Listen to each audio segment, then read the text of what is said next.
on right now. So, it's one of those issues where you're like wondering, man, there's got to be something else that they can do. But like you said, the robot umps will be coming next year. Hopefully that is the case. We'll see what happens there. To your point about Rob Thompson, and I know it's a talking point. I know that we have 162 games and it's July and there's not a lot cracking for people. And so they will be frustrated. I will tell you that article kind of made me even more mad. Like, I don't care. It made me mad from the standpoint, of course, that's what he's known for. Like you correctly pointed out, that old school mentality. Like, dude, just get the calls right. Get out of the way. We're not here to see you. This isn't the ump show. People are here to see Bryce Harper. People are here to see the Giants versus the Phillies. They're not here to see Phil freaking Cuzzy at 69 years of age. Not going to age discriminate. Not going to do it. However, because he hasn't, if you look at, and again, the umpscorecards.com, they do a great job. If I'm reading it correctly, because there's a whole lot of letters and that are detailed categories at the top that I'm sure I think I'm getting a few wrong, but at the end of the day, he is pretty good as far as accuracy is concerned, as far as accuracy above expected. He's in the plus percentile, so I think that's a good thing. Consistency, like you pointed out, the key word. We always say it, no matter the sport, just be consistent, call it both ways. And he isn't that bad of an umpire. So he had a bad night. I'm willing to say that that's the case. But damn it, man, you might have cost the team a victory. And, there's a lot of money on the line from sports betting. We do that for a living here. I would also say that we've seen wild cards be decided by one game. We've seen home field decided by one game, divisions. Like, these things matter in 162. So that's like, I get Phillies fans' frustration. That's all. I'm with them there. Yeah, I mean, you definitely can't discount that. You just talked about home field advantage. San Francisco, that victory puts them in the last wild card spot. Well, they're really good at home. I mean, look at how poorly the Phillies do there. Imagine they would have to step into San Francisco in an early round playoff matchup because of this one game. You would hate for that to be the scenario, and obviously you have to take care of business. We've talked about 162, but Philly has struggled in San Fran for years now, and for them to have almost this, it's not home cooking. I'm not accusing Cuzzy of being a San Francisco Giants supporter or anything like that. He's actually a Mets fan. I was going to say, I think his fandom might be known, but it's not like I'm saying that. But when you see, it's a 3-1 game. Yes, you've already pointed out you have to hit with runners in scoring position. But according to umpire scorecards, they gave him a 1.5 run advantage in a 2-run game by calls going their way. It's become it's an old story at this point, right? Yeah. We've been talking about forever. Umpires need to be better, and they have the technology to do it. It's going to happen as early as next season. So Taijuan Walker, come on down. How do you feel about that? Of course, Robbie Ray on the mound, pretty good pitcher in his own right for I almost called them 49ers. Got football on the brain, baby. Football on the brain. I got a statement for you that I'm going to give you with everybody that's counting down and giving us lists, these top 100 lists. I was watching the NFL Network reveal it live on X. I got a statement. It's not a hot take. It's the reality of the situation, Kyle Fisher. I'll get into that in just a second. But anyways, Taijuan Walker on the mound taking out Robbie Ray and the San Francisco Giants. 9:45 first pitch this evening. And, man, it was just unfortunate from Christopher Sanchez's perspective last night, just how great he's been. And you want to see them get that, don't waste it. A lot like Zach Wheeler on Sunday. Just don't waste this gem of a start here. And one of the things that came out in that broadcast last night that Christopher Sanchez walked somebody, I think the second or third inning, it was the first walk since June 8th. Yeah. These guys have been so good right now, Kyle, and you just don't want to go out there and waste it. But another opportunity where the Phillies had a chance to win due to starting pitching, and the bats were just non-existent. It's funny, man. You mentioned not wasting it. And we talked on Alley Talk, the Philly SN Philly show that we do on Fridays. We talked about it last week, and you don't want to waste these great starts, but their pitching staff has become so good that you're almost naturally going to waste some of these great starts. You just don't want to make it commonplace. I understand what you're saying. It wasn't to combat what your point was, but you're almost going to waste some great starts because of how good their pitching staff is. You just hope that the offense comes around and you win enough of these good starts where it doesn't feel like you've wasted a big opportunity. If they still win the division, they still win 93 to 97 games. How much did they really waste? I don't know, right? We could say the same thing about the Dodgers. They're going through a little bit of a lull right now, and they're supposed to be the superheroes of the league. So you don't want to waste anything. You don't want to waste great performances. They need to start hitting with runners in scoring position. It sounds like a lot of the conversations we've had over the years. I think they're, regardless of how good the pitching is, you're not going to win when you're 0 for your last 24 with runners in scoring position. It's just they almost didn't win the Zach Wheeler start the other day for the exact same reason. Yeah. Here's a good one for you, Sean. Sure. The Zach Wheeler, they went 0 for 10 with runners in scoring position. They struck out in 9 of those at bats. So struck out 90% of their runners in scoring position opportunities. In the last 50 years, on Sunday, the Phillies became the only team to go 0 for 10 or worse with runners in scoring position, to strike out in 90% plus of those opportunities and still win the game. That's how good Zach Wheeler had to be to win that game on Sunday. Is they somehow won despite having one of the worst offensive performances in recent memory. Yeah, and hopefully Dombrowski's being aggressive behind the scenes. We're counting down the days. Of course, All-Star break right around the corner, but then the 31st of July is the trade deadline. Last opportunity for you really to take a crack at improving your roster and trying to correct those flaws, albeit you can still call guys up. But bottom line is that is the moment that Dombrowski has to be aggressive. We shall see what happens there. Long way to go. But back at it this evening. And again, Robbie Ray on the mound. Pretty good season for Mr. Ray. 2.68 ERA, 9-3 on the season and 18 starts. So it's not going to be all that easy for the Phillies to get those bats going this evening, especially with Taijuan Walker. I think they're going to have to score a few times. Struck out 117 batters in 107 innings right now. So Robbie Ray having a great year this year. As I said, in 18 starts for the San Francisco Giants. We'll talk a lot more about that game. Of course, a lot more in baseball. We do have some news from the home run derby. I'm excited, man. O'Neal Cruz. O'Neal Cruz is in the home run derby. Let's go. That's a name right there that will pack a punch as far as flair is concerned. Hit me some rockets. I know he's not having the best season. He's overvalued, overhyped. Mark Henry Jr. was pointing that out correctly, to the point that I didn't even know he was that bad. I wasn't you know, making the case for him by no means, but I was blown away at how bad O'Neal Cruz really is, because I set the bar high for him. He is a guy that's worth the price of admission. At least I thought that he was. But he's playing for the Pirates. It's a tough spot, but he's got to do better. Anyways, he can hit a rocket or two. So I can't wait to see him in the home run derby. Excited about that. So got a lot to get to. We'll hit on a little bit more from the game. I got Kyle Fisher with me. Plus, I want to talk about Ryan Kirkring and your great piece that you had up a little earlier today. I was able to catch. But I want to go ahead and shift gears if we could. And as I said, I know that everybody's talking about the NFL.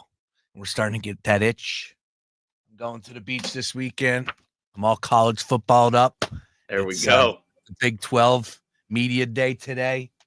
Talking about Texas Tech and how much money that they're getting from them oil tycoons and are spending it on all things NIL. But football. Top 100 NFL Network has been doing it for a long time, and they're pretty good at it. I will tell you, it's one of those lists that I actually pay attention to. I look forward to it. It's more of the way they reveal it, plus the NFL Films footage, which is the best of the best. Oh, yeah. So I dig it. I'm a fan of it. Is it something that I put all the faith in the world? Oh, well, if top 100 said that this player is this, no, but it's always entertaining. Saquon Barkley is the best player in the NFL. Number one. He should be number one on that list. What do you say to that? I mean, tell me who's better. We could make an argument all day that quarterback's more important, so maybe the best quarterback in the league should be there, but there's debate on who that is right now. There's not a debate on who the best running back is. I would argue that there's no debate, same guy, of who the best skill position player is in the league on the offensive side.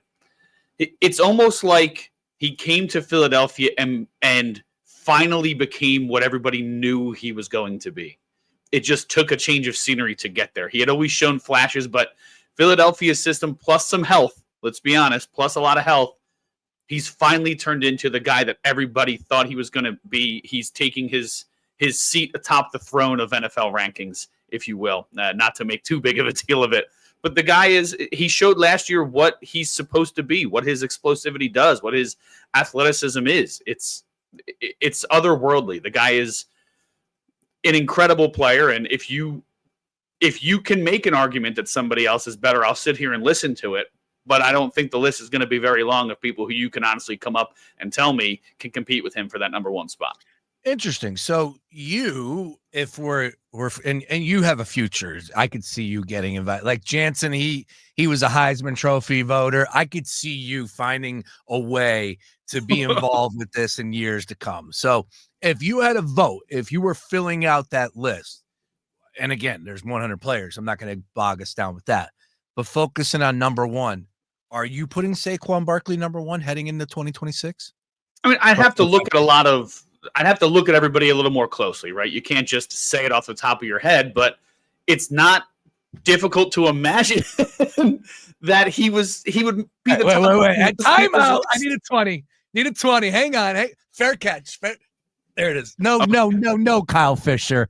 All right. I asked you if you were making a list right here, right now for the NFL Network with the NFL films playing in behind you as you're filling out your list, and you had to name the number one player in the NFL as we speak, who is it?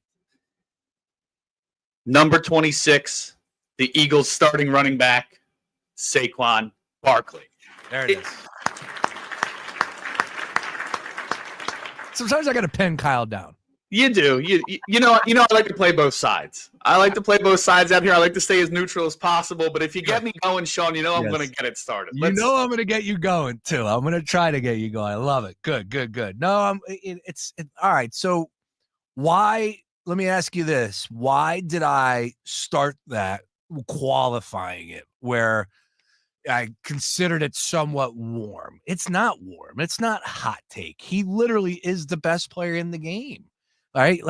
Okay. So let's just, what you said first thing is what we're all going to say. Quarterback. Who is it? Mahomes? Is it still Mahomes? It's Mahomes. Yeah. I mean, it's him. If you want to combine the athleticism, Josh and Lamar bring a little bit more than he does nowadays. We know what traditionally Mahomes has done. But if there's a debate on who the top guy is, it's not always because everybody is elite, right? Sometimes it's, okay, we don't have necessarily the exact top tier that we used to have. Maybe everybody is 1B instead of everybody being 1A. So who's 1A somewhere else? And that's where Saquon takes the leap. It's not to discount what those guys are doing, but look at what a difference he made on an already stellar team, right? He took a team to the next level, a team that struggled at times the year prior, and ran them straight to a Super Bowl where they demolished the defending champions. They demolished the guy you just talked about. And yes, Saquon wasn't out there slamming his hands into Mahomes' face like the defense was, but you can see the difference that he makes. I like watching the behind the scenes where he was speaking to the team beforehand, and all of them had a lot of great things to say, but he just brings this stoicism like, no, we are the better team, and we're just going to go out there and do what we do every single week. I think he helped bring that attitude. It used to, the year where they collapsed the year prior, it felt a lot like they were trying to convince themselves that they were the best team. And then they added the best player in the NFL when it comes to skill position guys, and he showed them what being the best week in and week out really means. We're getting closer, Kyle. I know you are. You got your schedule yet? I know that I'm in Green Bay week 1. Green Bay, Detroit in Green Bay week 1. That's all I know. It was a great matchup, but you're going to Lambeau and some warm weather. Pretty good stuff there. 2 years in a row. Lucky. Got some warm weather there last year. The year before was New Year's Day, and it was freezing. So good grief. I can only imagine on that. As we just pointed out, NFL season right around the corner. Oh, by the way, the Eagles will open up preseason on August the 7th. 16th and the 22nd. So those are the 3 preseason games. But folks, September 4th, we're raising a banner with the Cowboys in the building. Here's what I'm going to tell you. If you don't have your tickets, go ahead and check out what TickPick has to offer right here, right now. No hidden fees. TickPick is the official fan experience partner of the Philadelphia Eagles. And as I said, no hidden fees and the lowest price guaranteed. So don't get benched. Grab your seats now at tickpick.com before the best games sell out. Take advantage of everything they have to offer. Download that app. And TickPick needs to be your one-stop shop for whatever event it is. Concerts, games, it does not matter. TickPick has the best prices with no hidden fees. TickPick.com. All right, Kyle Fisher hanging with me here. Got him for the full hour. Sam Oshry is going to join us at 4 o'clock. I know you're not a big hoops guy, but when it hits the timeline that VJ Edgecombe is going to miss game 2 due to a thumb injury for the Sixers, it's just, isn't it funny? Like, you have to laugh, because if you didn't laugh, you'd cry. Well, that's exactly what I was going to say. You stole the words out of my brain, Sean. It's like you have to just sigh and giggle, because otherwise tears will stream down your face. It's the classic. The only thing I hope that he avoids is that they have changed the medical staff enough since the Jahlil Okafor, Nerlens Noel, and early Embiid days where he doesn't come out of it with a torn meniscus, because that seemed to happen every single time somebody went down with one injury. They came out with a torn meniscus a couple weeks later after seeing the Sixers training staff. Don't mean to badmouth all of you. I'm sure that there's wonderful people on that staff, but it seems to be this trend of young Sixers players just got something going on. And to me, thankfully, it's a thumb. If you said anything about his ankle, his knee, his hip, I'd be so worried. Thumb, I'll take it. Yeah, I tuned in a little bit, and let me tell you, without him on that floor, I was like, I'm out. That's it. See you. And that kind of tells you what type of performance he had in game 1. That was really, he really brought some energy, some juice, and it made you think a little bit positive about the team and that pick. And then, of course, it hits the timeline. Oh, well, he's going to miss that game. Thumb contusion. Oh, thumbs up. Pun intended. All right, let's keep it moving. We got a lot to get to. Kyle Fisher's hanging with me for the first full hour. As I said, Sam Oshry in the second hour. We're going to mix it up. We're going to bring it back to baseball. We got to hit on some of the games that are going off, including game 2 between the Phillies and the Giants. We'll take a look at some of the props that matter, some of the numbers that matter. And also, as we are about to hit the All-Star break here, I think it's important for us to assess what's happening around the league. And the AL East has me just dumbfounded at this point in time. And I don't know if we should be banking on the team that's currently in first place. So we're going to talk a little bit more deeper as far as the AL East is concerned, with the Yankees, the Blue Jays, and so on and so on. With Kyle Fisher, he's hanging first hour daily ticket. Get involved in the conversation at Fox PHL Gambler. Love to hear your thoughts. First of all, Phil Cousy, Alligator Alcatraz, we cool with that? I kid. Second of all, Saquon Barkley, the best player in the NFL. If you're filling out your list, are you going with him at number 1? If not, love to hear who you would select. Hit us up at Fox PHL Gambler, at Fox PHL Gambler. More after this. Our iHeartRadio Music Festival, presented by Capital One, is back in Vegas. T-Mobile Arena. September 19th and 20th. Streaming live only on Hulu. 15 artists, 2 nights, 1 stage. Get tickets now at AXS.com. Gear up, music fans. Hyundai is back as a proud partner of the 2025 iHeartRadio Music Festival. Join us as our electrifying all-star lineup hits the stage like never before. Fox Sports Radio, The Gambler. Now, total traffic for Philadelphia. Jammed up on the Schuylkill, westbound from the Boulevard out to Belmont, eastbound Schuylkill heavy from Conchie into Gladwin, then Montgomery into South Street. 309 northbound getting better, approaching Susquehanna Road. A crash there has been cleared. 95 southbound at stop and go from Bridge Street to Allegheny with construction in the right lane. Brendan Joseph, total traffic. This report is sponsored by Lowe's. Now more than ever, Lowe's knows you want the lowest price. With their lowest price guarantee, if you find a qualifying lower price on the same item, they'll match it. Price match applies to same item, current price at qualifying retailers. Exclusions and terms apply. Learn how they'll match price at Lowe's.com/lowest price guarantee. Hi, Zoe Saldana. Welcome to T-Mobile. Here's your new iPhone 16 Pro on us. Thanks. And here's my old phone to trade in. You don't need a trade-in. When you switch to T-Mobile, we'll give you a new iPhone 16 Pro. Plus, we'll help you pay off your old phone up to $800, and you still get to keep it. There's always a trade-in. Not right now at T-Mobile. I feel like I have to give you something in return for karma. That's okay. I don't really have much in my purse. Oh, let's see. Hand sanitizer. It's lavender. I'm good. Seriously. Let me check this pocket. Oh, mints? Really, I'm fine. Oh, I have raisins. I'm a mom. Wait 1 sec. I've got cupcakes in the car. It's our best iPhone offer ever. Switch to T-Mobile. Get a new iPhone 16 Pro with Apple Intelligence on us. No trade-in needed. We'll even pay off your phone up to $800. With 24 monthly bill credits, new line $100 plus a month on experience beyond finance agreement $999.99 and qualifying forwarded. For well qualified plus tax and $10 connection charge. Pay off via virtual prepaid card. Allow 15 days. Credits end and balance due if you pay off early or cancel. See T-Mobile.com. Looking for the perfect outdoor dining experience with a view? Join us at Randall's Restaurant located in Cherry Hill, New Jersey. Don't miss out on our summer promotions, including the return of Burgers and Brews Night every Tuesday with delicious chef-crafted burgers paired with a refreshing selection of brews. All-day happy hour on Sundays in July and August, and Wine Fest coming in late August with over 100 different tasting selections and live jazz music. More details at randallslegacy.com. That's randallslegacy.com. The last thing anyone wants is to leave behind confusion, stress, or worse, family conflict. That's why estate planning isn't just for the wealthy. It's for families like mine, and probably like yours. With Trust and Will, I created my estate plan in minutes, from naming guardians for my kids to putting our house in a trust to avoid probate. Fast, affordable, and way easier than I thought. Every plan is designed by estate planning attorneys and customized for your state. Plans start at just $199 and include essentials like healthcare directives and power of attorney. With Trust and Will's bank-level security and built-in privacy protections, your personal information and your wishes stay safe. Whether you're newly married, raising kids, caring for aging parents, or just want peace of mind, Trust and Will makes it easy to protect what matters most. Go to trustandwill.com, use code RADIO at checkout, and save 20% on your personalized plan. Because there's no better time to protect the people you love. Trust and Will is an online estate planning service. See website for details. This is the story of the one. As a lineman, he does whatever it takes to keep the power on in his community. And he wants a partner like Grainger who does the same.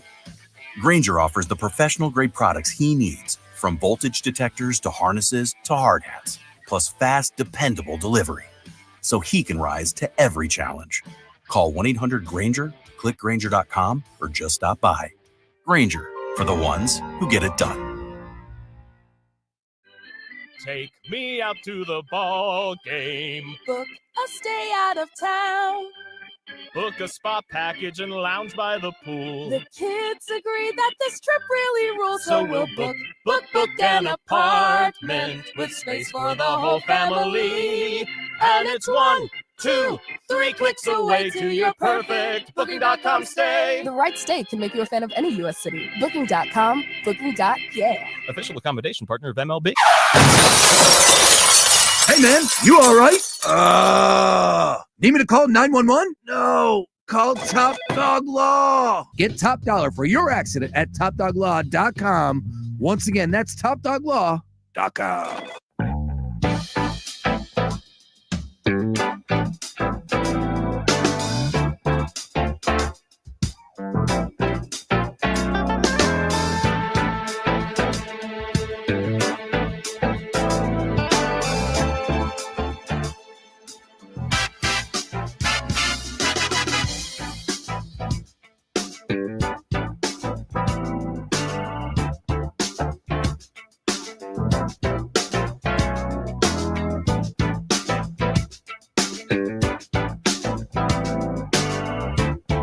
Daily Ticket with you here. Kyle Fisher hanging with me. Sam Oster coming up in the 4 o'clock hour. We're going to talk some college football. We got some news in the world of college basketball. I don't know why I'm talking like that when I'm referencing Sam Oster joining the party coming up at 4 o'clock. But we got some fun topics that we will banter about. Kyle, a couple things that I would like to hear. First of all, hopefully you had a great 4th of July, sir. Hopefully, man, we had 4 straight days of just beautiful weather, sunshine, ice cold Coronas, pool, can't beat it, fireworks. Oh, so good, so good. You're muted, brother. I'm good. We're back. There you go. Man, it's been a while, Sean. That's what that is. We had a week off last week, and all of a sudden I forget how the thing works. July 3rd, got to take the kids to the nice Conshohocken fireworks. It was a wonderful display. Oh, yeah. Great time. We forgot my daughter's headset, so she was a little annoyed at first, but she fell in love with it. Once those bright lights start flashing, man, you get over the eardrum ringing, I guess. It was a nice night, though, and then great weekend. Got to spend some time with some family, do some barbecues. I busted out a brand new grill that I got for Father's Day. Finally put it together, busted it out myself. And then the Sunday was down at the ballpark with our guy Luke Arcaney, talking to some relievers, taking in some beautiful weather, and of course a wonderful performance from Zach Wheeler to cap off an awesome holiday weekend. Oh yeah, what a game! Stott goes yard. What a game! Needed that. Let me hear that again. Of course, Scott Fransky on the call on Sunday, Phillies Radio Network. Santana, the 2-2. Swung on, blasted, deep right field. That'll do it. Bryson Stott bangs one off the auxiliary scoreboard in right field, and the Phillies have the lead in the eighth. Oh, it's great when they go yard. And a couple players went yard this weekend, too, or this past weekend. Sosa, Schwarber, Bohm, Stott. Of course, I'm stating the obvious.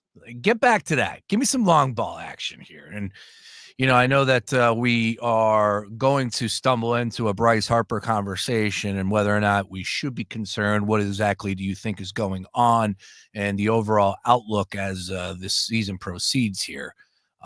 But, again, we're not doctors either. So we just got to ride with what he says. But again, when you see that type of production from the players that are out there continuously, like Bryson Stott, who needed it more than him to get that home run on Sunday, and of course, that was the go ahead run for them to win the game in about of the eighth.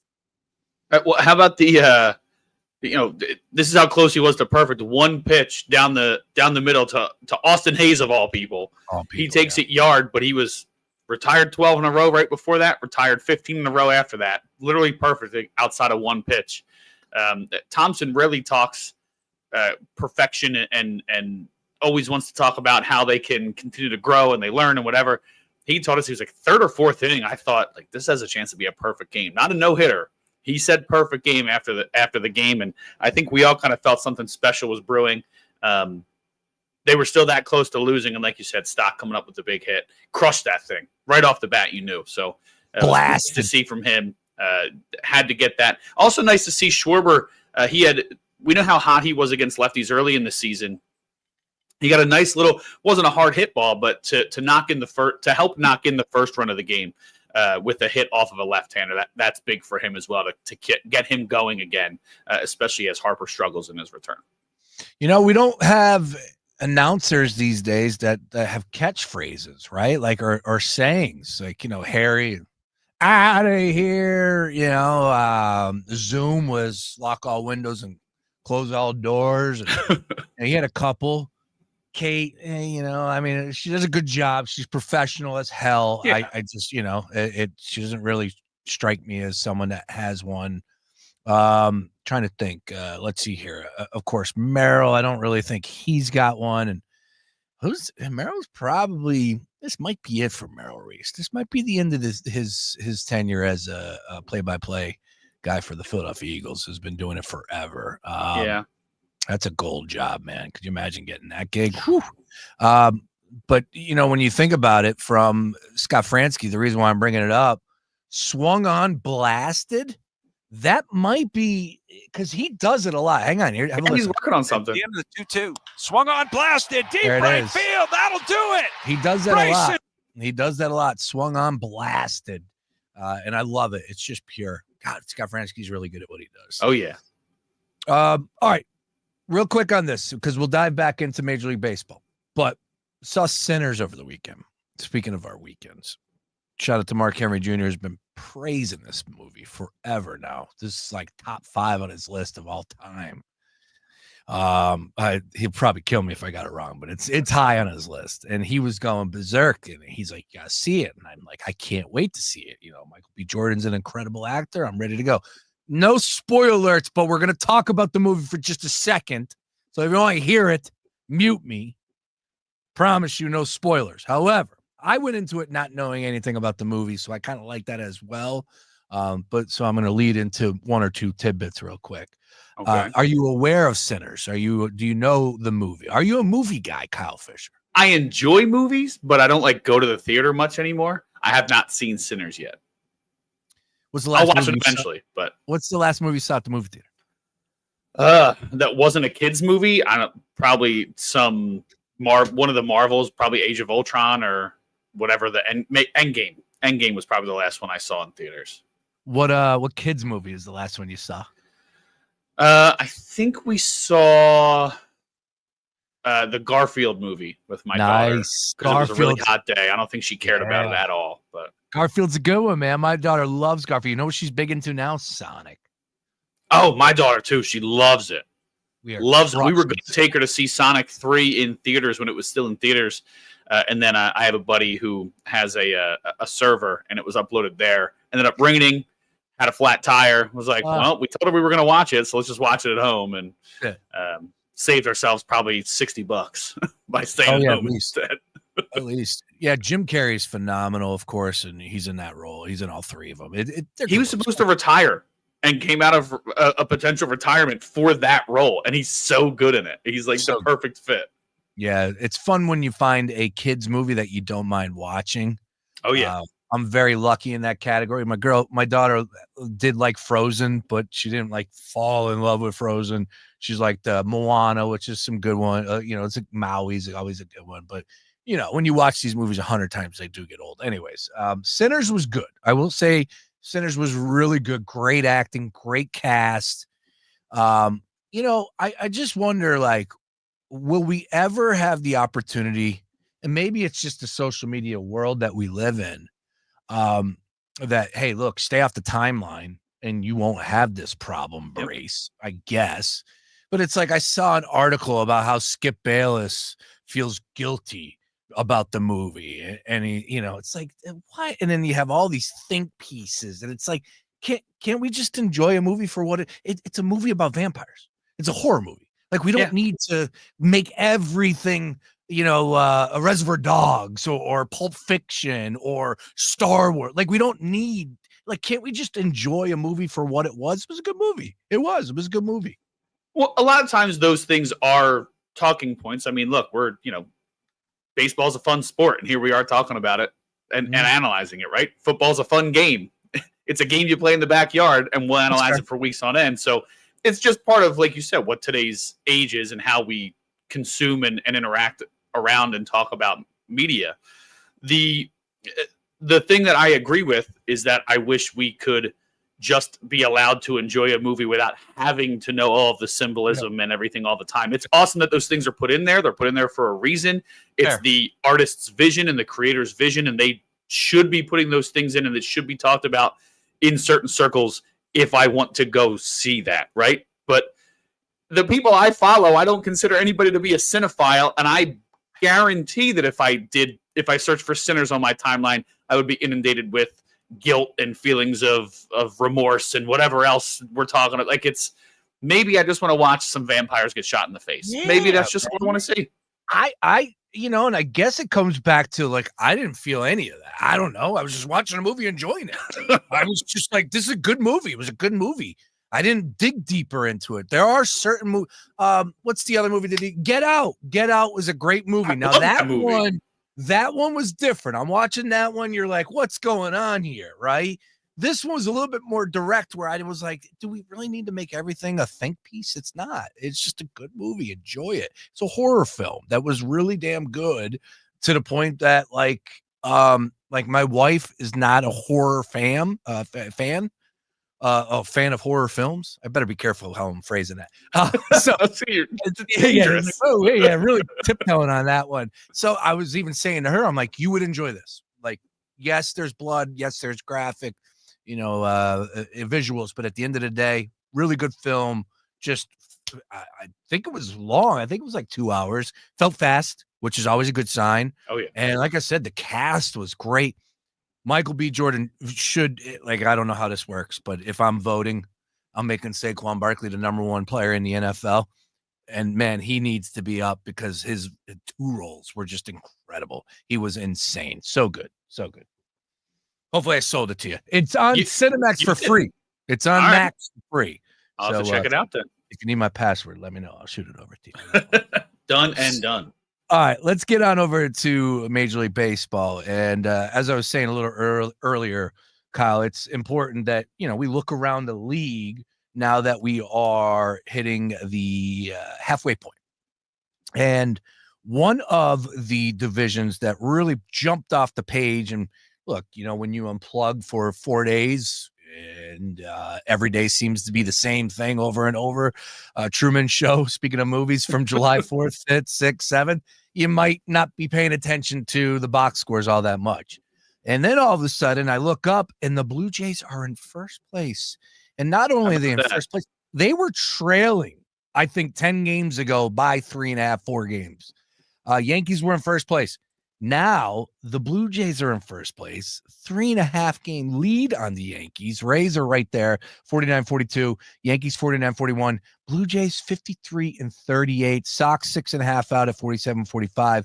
O's terrible season, so no reason to bring them up here. But we'll focus on the Yankees, the Rays, and the Blue Jays here, and really specifically the Blue Jays. What are we thinking right now with this team? I was pulling for the Blue Jays like 2 years ago with all the young guns. And I know that some of those guys are still there, Vlad and Bichette, and I get all that, but I was pulling for the Blue Jays and they just weren't able to put it together. And I didn't see that happening this year. And here we are though, halfway point. I'll pull up the odds. I'm curious to know your overall feel right now on the division, and are the Blue Jays for real in your mind? Yeah, we're going to have to see them keep it together through the All-Star break, I think. But they had a nice little stretch at the end of May into early June when they took that series against the Phillies. They've won 9 in a row, and before the All-Star break, they have to finish this series against the White Sox, one of the worst teams in baseball.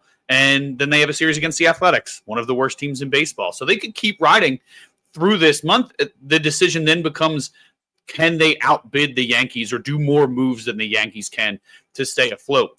Some of the interesting things is that some of the guys that maybe fans from outside of Toronto had given up on, whether it be for fantasy reasons or whatever the reason may be, in like Bichette and Springer, those guys are having resurgent seasons. I don't know if it's hitting coach. I don't know if it's vibes, if it's health, whatever the case may be. The one thing that I would say is traditionally, when I think of the Blue Jays the last few years, I think of strong pitching with a couple names in that lineup.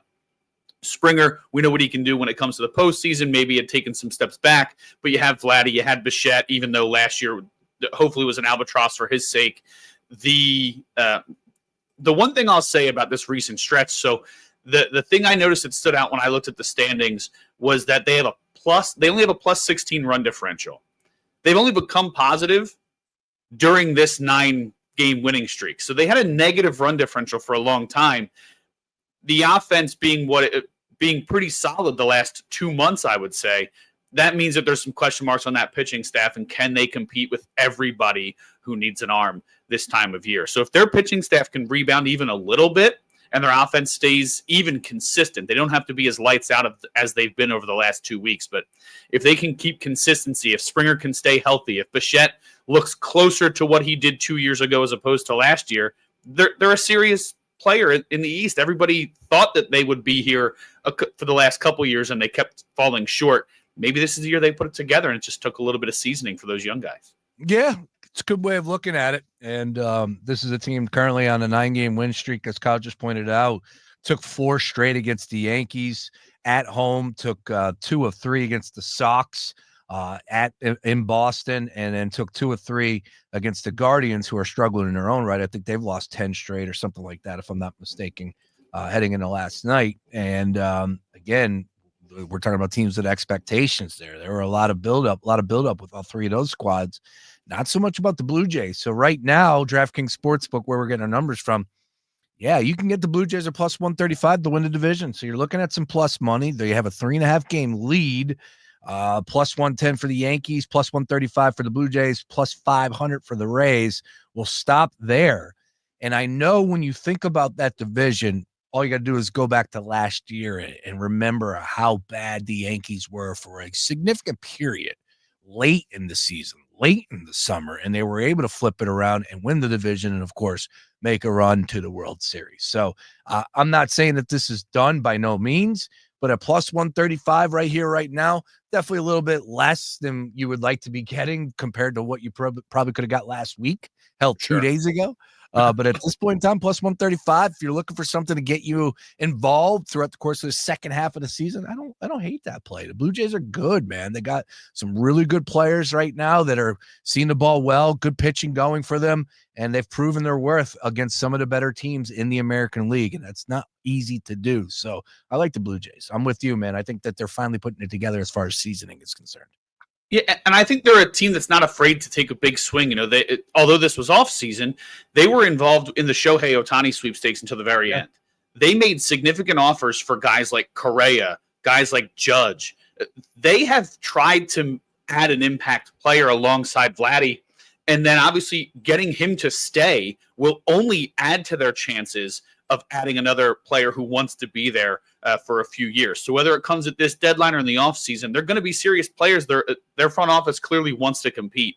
And from what I want to see, I want to go up there and check out that stadium, Sean. I've heard nothing but wonderful things.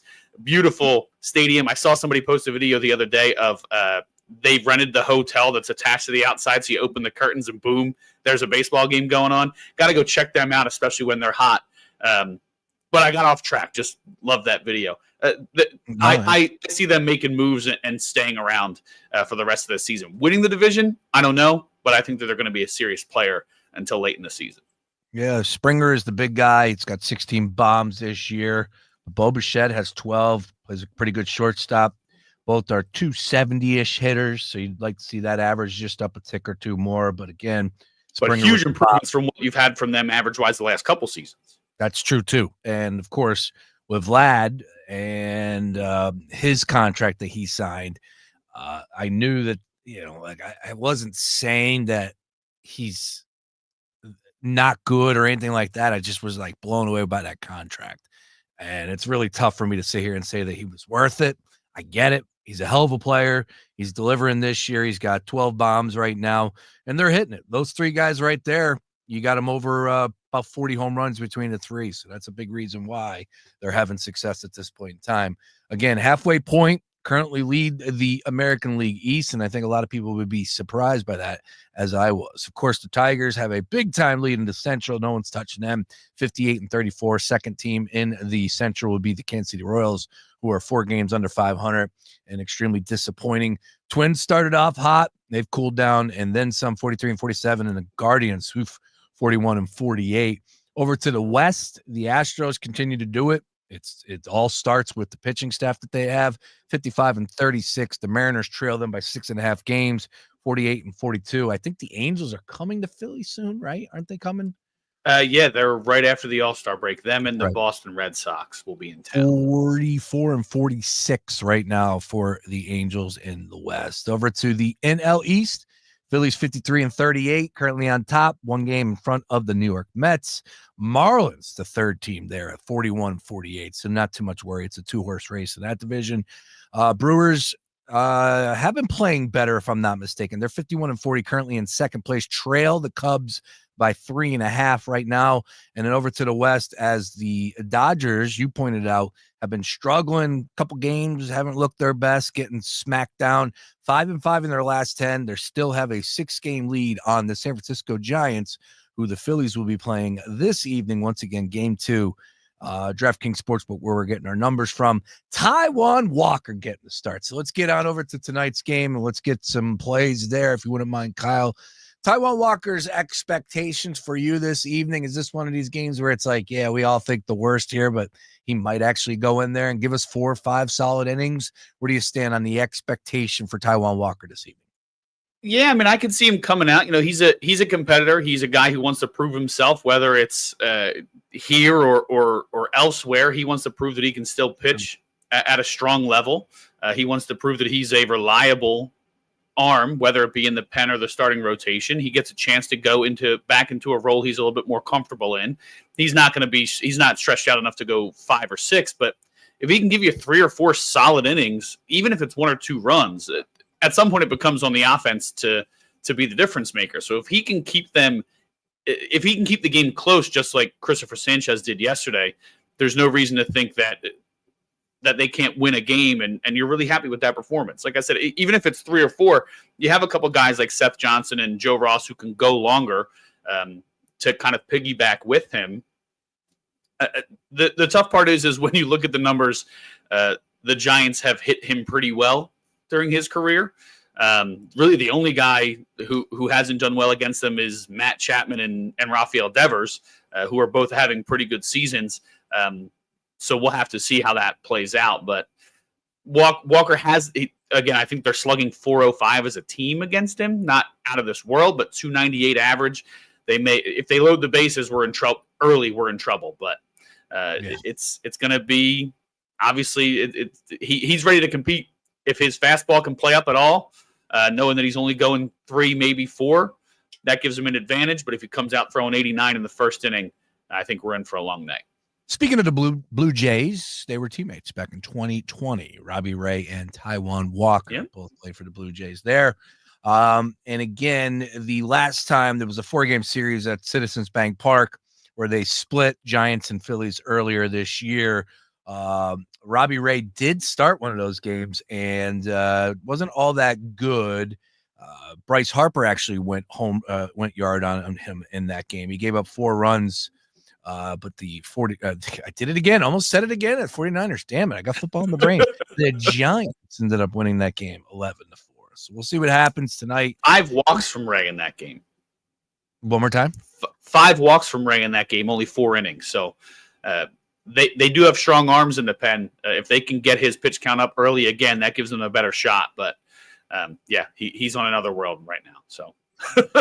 John Fisher checking in. This is the right ballpark to send Taijuan to the bump. Yeah, everything does seem to stay in there. Yeah, it does seem to stay in that ball yard. Again, the breeze is blowing stiff out there. It was chilly. You saw everybody all decked out in the jackets, and man, what a beautiful ballpark. You talk about. I never saw a game at Oracle Park, but I've walked around there. I've been down there when we visited San Francisco to check out everything that was happening down there, and let me tell you, it was early morning, and there was a lot of homeless people behind there by the docks. It's like, I don't know if this is safe. Yeah, we need to keep it moving. Yeah, let's take the long way. Yeah, we'll go the other way. Yeah, let's get back on the road. But just a gorgeous ballpark. Absolutely gorgeous. All right, let's talk about tonight's game. Who's winning? Final score? Who's going off? Are the bats going to be existent this evening? Where do you stand? Let's start with the Phillies' perspective. Who are you looking at? Well, from the Phillies' perspective, oh man, I like Alec Bohm. I like Alec Bohm coming through. He does well against left-handers. He's done well against Ray in his career. He's 4 for 10, all singles. But he's a guy who's traditionally hit very well with runners in scoring position. They need to break out of that funk. I would think that he would be a guy to do it. I don't know what the numbers and lines are for that, but I think Alec Bohm has a decent game. Bryce Harper is going to be a tough one. He's going to be the guy I want to watch closely. Despite that lefty-lefty matchup and how rough he's looked at times, he has completely owned Robbie Ray in his career, 6 for 12 with 2 home runs. So if there's a chance for him to break out and get comfortable back in the box, it's going to be against somebody he's had a lot of success with. So 3 extra base hits in his 6 hits, 4 ribbies, a couple walks against him. More walks than strikeouts. You have to like that. So I think Harper, this could be the game that he breaks out, and I like Bohm getting some RBIs with runners in scoring position tonight. Yeah, Ray's given up 6 home runs in his last 4 starts, so that's something to keep your eye on there. Look, I have a hard time believing that Taijuan Walker is going to be masterful this evening. I think that we're going to see a bunch of runs scored both ways. 8.5 is our number here, so I'm feeling the over in this one. Give me a somewhere a double-digit number. I think like maybe 10 runs scored in this one. So I'll take the over on 8.5 total for the game there. Again, I would look at the Giants more so than the Phillies from a batting perspective from props. But you got to go Schwarber here. I just feel like Schwarber is going to be locked in. I know it's lefty-lefty, as you pointed out, but I'm not too concerned about that. Something on the inside, something down low, and Schwarber makes him pay. So I look at total bases. Again, home runs, I think you're really rolling the dice in that ballpark. Although Yastrzemski, man, he's on the list. We were looking at this yesterday, and they flashed it up last night during the broadcast. Always a good thing. You know this. as a man that's behind the scenes that works hard, bringing the information, the right stuff to the broadcast. Oh, yeah. When you talk about something on air and then they're showing the same thing, it always feels good. So they were showing the splashdown home runs, and they were talking about how Yaz was on that list a bunch, and it was very surprising. I mean, he's not a big dude, but man, he can hit the hell out of the ball, man. So I want to give him a lot of credit on that one. To go yard tonight, plus 500. Wouldn't shock me if that was the case and he was able to get one out of the ballpark down there in the Bay Area. But we'll see what happens. Again, looking forward to tonight's game. Hopefully the Phillies can fight back and get a victory here with only a few games left before the All-Star game. It's important to just finish strong. I'm not looking for anything crazy. Stay healthy. Let's get to the All-Star break and then start the second half of the season next week, late next week. All right, Kyle, great stuff, man. What do you got? Something real interesting on Walker. So just to go back to John Fisher's comment, this is the right ballpark, not a home run heavy ballpark. Since he moved to the bullpen full time in June, the only time that Walker has allowed an earned run is if he gave up a home run in that outing. So if he can keep the ball in the ballpark, and this is the ballpark to do it, like John Fisher mentioned, you may see that run total a little bit lower. So that's just something to keep in mind if you're looking at that over. He knows his name's out there being discussed for potential trade angles, as you pointed out. We'll see, man. Hopefully he gives us a good start here, a couple good innings, and hands it off to the bullpen. And a great dude also. Let's not forget that. Great dude. Yeah. Taijuan Walker. Oh, yeah. Okay. Hopefully Cuzzy's not behind the plate. I don't think they'll let him do that 2 nights in a row, even if they were allowed to. So, Hey, man, plug your piece on Kirkring. Where can people find it? And give us a little bit on the Cliff Notes, if you wouldn't mind. Yeah, of course. So had a nice little conversation with Ryan Kirkring, talked to Matt Strom a little bit as well about how successful he's been recently. You can find my stuff over at phillysportsnetwork.com. I also tweeted it out at Kyle Fisher 45. I'm going to pin it to the profile shortly. Just did a little deep dive. He's been the man. He's elevated from what we thought he could be to he is now what everybody expected from him. One of the big things that I've noticed is how well he's used his sinker this year. When he first came up, everybody thought of him as a 2-pitch pitcher, that 100-mile-an-hour heater with the devastating sweeper. That sinker really created that triangle effect where all 3 pitches come out of the same spot, and it can break either way, so you can't really cheat on him anymore. His numbers have been really good. We know that he let up the 2 earned runs charged to his line last night, not necessarily all his fault. But he's matured a lot this year, is really in the right mental place when it comes to bouncing back from a rough outing. And the one thing that I really liked when diving into the numbers, his hard hit rates are all really, really improved. He's top 1% in average exit velocity against him. He's top 3% in hard hit rate, and he has the best weak contact rate of his career. So really I know that he has a short career, but everybody has expected this guy to be the closer of the future, and I think we're finally at that point. I know that they don't name closers on Rob Thompson's staff, but he has become the top dog in that pen.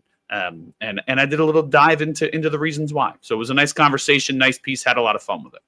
You are the man, Kyle Fisher. Great job as always. Can't thank you enough for hopping on for Appreciate the full you, hour. Continue to read you and, of course, find you on socials at Kyle Fisher 45. Good luck on all those plays, sir. We'll catch up later this week. Actually, next week, man. Next week. And football season is here because I'm going to the beach. I got myself my magazines. I'm going to read my fantasy football magazine. I'm going to read myself my college football Phil Steele magazine. I'm going to be locked and loaded next week. Football season starts for us here on The Gambler. Looking forward to mixing it up with you all summer long. Kyle, you're the best. Thanks, man. Talk to you soon. There he is, the great Kyle Fisher on the Gambler stream. All right, other side, a lot of hoopla about VJ Edgecombe, and he wasn't available to play last night. Is Sam Ostry concerned? The least bit. I kid, probably not, but we'll also talk a little bit more about that debut that he had over the weekend. Janai Broom seems to be getting conflicting, opinions out there in the timeline. What is he seeing? A lot of NBA and Sixers Summer League. We also have win totals that we're going to mix in as well. Plus, I told him I'm going to jab him with some football conversation on the other side as well. Sam Ostry from The Score joins me next right here in the Daily Ticket. Do not go anywhere more after this. The Gambler. Philly's home for all things sports. Summertime gambling. is here, and who needs a cool grand in their hand? Fox Sports The Gambler has you covered. Listen weekdays from 9 a.m. to 5 p.m. and at the top of every hour for your shot to win $1,000. Once you hear the keyword for that hour, get on over to foxphlgambler.com and enter to win a grand in your hand. Once again, that's 9 times a day for your chance to win $1,000. Nobody does it like Fox Sports The Gambler in Philly. Make the most of your summer without stressing your budget. Get the Zip app and pay later. Zip lets you split bigger purchases into smaller payments, online and in-store, almost anywhere Visa is accepted. Learn more at zip.co. Loans through Zip Pay Anywhere and Zip Web Checkout, including any powered by Zip loans, are originated by WebBank. You see what I see, love? Our grandson splashing his mom with a cannonball? You. Having heart failure is hard enough, but now you're having trouble opening the sunscreen. Carpal tunnel acting up again?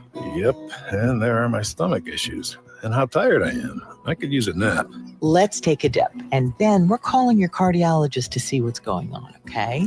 If you have heart failure and something's off, it may be ATTR-CM or transthyretin cardiac amyloidosis. It's a serious heart condition that gets worse over time. Vindamax, tafamidis, is a prescription pill taken once a day to treat adults with ATTR-CM to reduce death and hospitalization for heart problems. Tell your doctor about all your medications, medical conditions, and if you have liver problems or breastfeeding, pregnant, or plan to be. There are no known side effects with Vindamax. For prescribing information, call 1-877-278-9632. Learn more at Vindamax.com. Seeing what I see? Ask your doctor about ATTR-CM. Sponsored by Pfizer.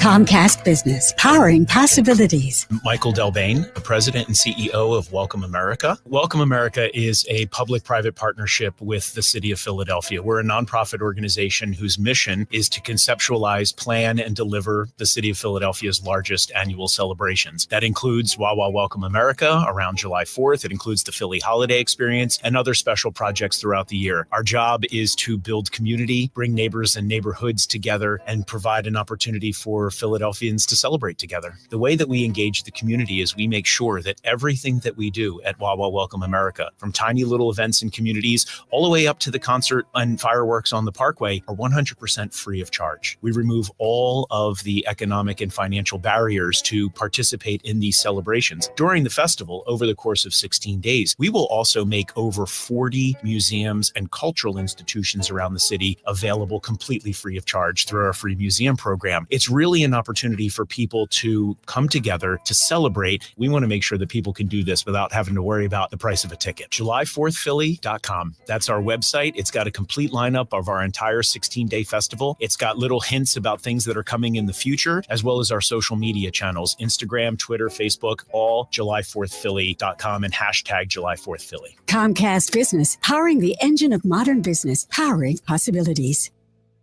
Millions of Americans take medicine like Ozempic and Zepbound. Many of them are overpaying by thousands of dollars a year. These GLP-1 medications for diabetes, weight loss, and more may not always be covered by your insurance, but GoodRx can help. GoodRx helps you save every month on prescriptions at over 70,000 pharmacies nationwide. Best of all, it's free to use. Check GoodRx to save on GLP-1s. Just go to goodrx.com/GLP. That's goodrx.com/GLP. GoodRx is not insurance, but can be used instead of insurance, including Medicare and other federal and state-funded programs. Wendy's new Takis Fuego meal is here with a Takis Fuego chicken sandwich and small Fuego fries inspired by Takis Fuego chips with a 1-ounce Takis Fuego bag and a drink. Grab yours today. Limited time only at participating U.S. Wendy's while supplies last. Takis and Fuego are used under license. Hey, this is Lincoln Kennedy. Here's what's trending on the iHeart Sports Network. Presented by Mercedes-Benz. The Eagles will pick up their Super Bowl championship rings on July 18th. That's a month later than planned due to production issues. After failing in their bid for a third straight win, the Phillies continue their series out in San Francisco tonight. Taijuan Walker takes the mound for Philly. And NCAA basketball tournament officials are meeting this week, and they'll discuss expanding March Madness to 76 teams for both the men and the women.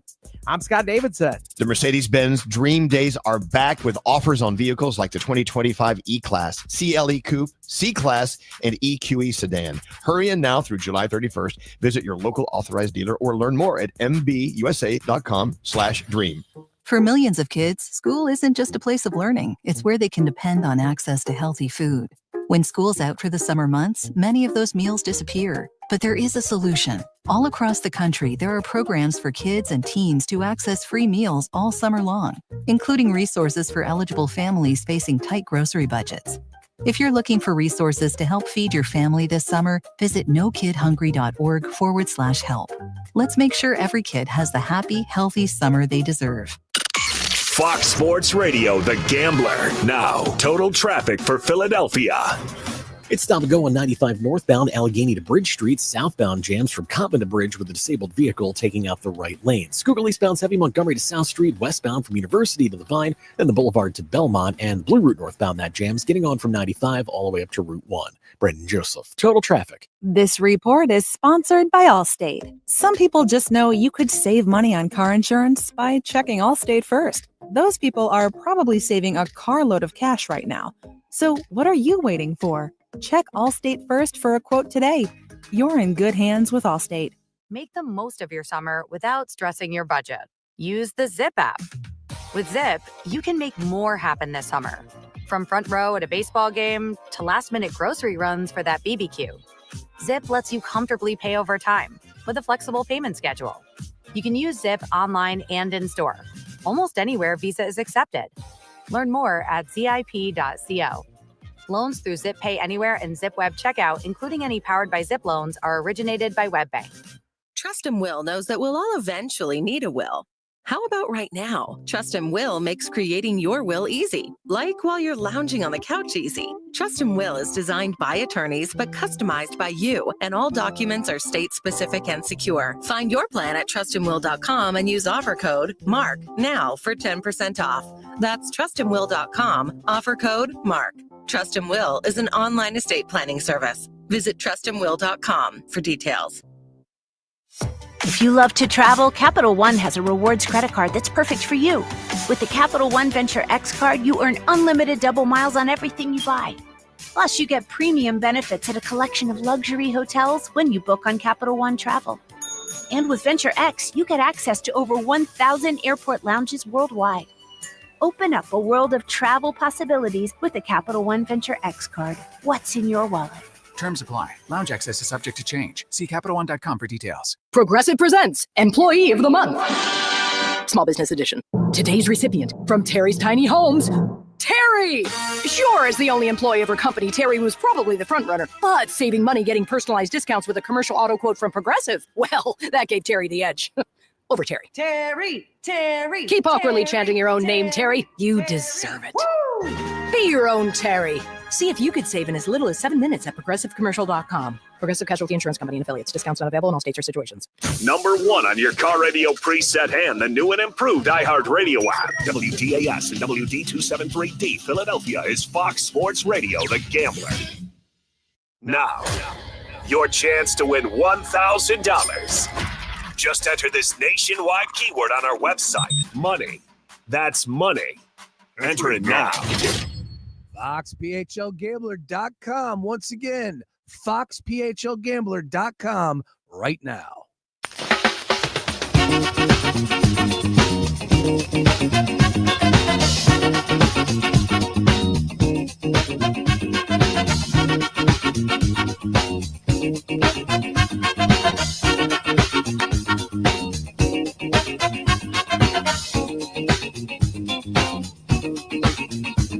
Hey now, Daily Ticket with you here. Joining me, Sam Ostry from The Score. It looks like he's back from the beach, back from the shore, back at his home. Sam, how we doing today, sir? I'm great. You're right. I am back. Great July 4th weekend, but it's good to be back with you. Not going to be in studio this week on the Thursday, but we're here today, and it'll be your time to head down the shore and have some fun. Right. I need it, baby. I need it. I need that sand between my toes, Sam. I'm looking forward to it. Yeah, I was listening to yesterday, Picks and Roll, when you and Sean Bernard were live, and you guys were fired up about Mr. Edgecombe and his debut for the 76ers in the Summer League. And I know I'm having some fun with you here. It was a Summer League game, but, you know, look, there was a lot to like. When it fill up the box score like he did, 28 points, he was explosive. He was the only reason why I was somewhat entertained as far as that game was concerned. No, let me back it up. He was the only reason why I was watching. So I'm right there with you. It's just, I guess the question I would have is like, where do we need to put the brakes up? When is a little bit too much when we're describing VJ Edgecombe and what he looked like in that first game? Unfortunately, he did not play in game 2. Well, of course, it's summer league, so you take it all with a grain of salt. We've seen all-time great summer league performances result in dud careers, and vice versa. We've seen really bad summer league performances not really impact a player's career. If you remember Victor Wembanyama in his debut, he struggled, and there was a ton of attention because no one had really seen this guy because he didn't play college basketball, and this was their first look to see him coming over from France, and he struggled in his summer league debut. It wasn't awful, but kind of struggled with some physicality. People thought, would he deal with the physicality? And then in year 2, he probably would have won Defensive Player of the Year if he didn't get hurt, and he's probably already a top 10 player in the league. So you always take summer league with a grain of salt.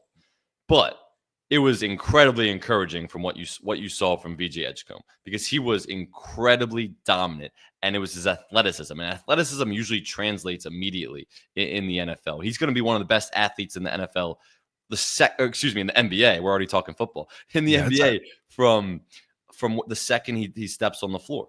So when that athleticism can translate to the NBA immediately, the Sixers got a good one. They got one who's immediately going to be ready. And you saw that in the summer league when nobody could stay in front of him. And his athleticism was on display against, not great competition, but the athleticism is what stood out.